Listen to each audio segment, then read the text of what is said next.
I think I am different from how most people or most experts at least talk about things. My understanding is that people's base desires are very, very similar irrespective of what strata you are talking about, irrespective of what country, what market, what era you are talking about. Just understanding and internalizing that itself, I would say, is the first step.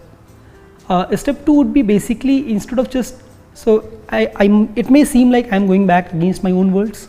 Listening to users doesn't mean that doing whatever they are telling you to do. Listening to users essentially means that talking to users and then trying to figure out what is actually that they are trying to say. So a lot of times it's not your customer's job to basically tell you what to build. It's your customer's job to basically tell you what is the problem that they have.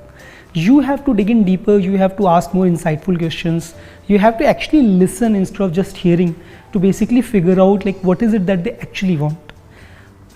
And then you have to be honest with yourself. So a lot of times what we do is that we have already decided what the solution is. What we are just doing is asking leading questions and trying to confirm that what I am thinking is actually right, instead of actually listening and thinking from first principles. So I think it's very, very important to just actually listen, actually think from first principles, not come up with a solution in your preconceived mind.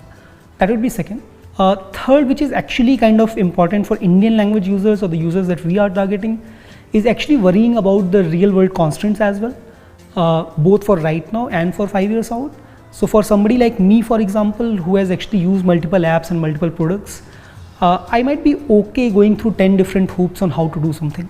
On the other hand, for a lot of users who are using internet for the first time in last 1 year or 1.5 years, for them it's very, very important that they should get the first value out of the product as quickly and as soon as possible.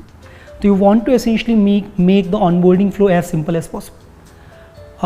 The fourth one, essentially very, very similar related to this, would be that some other constraints could be, for example, intermittent connectivity or like low storage. So you have to essentially design your product in a way that it works, either it works or if it doesn't work, it at least gracefully exits in a scenario where there is intermittent connectivity or where there is not enough storage.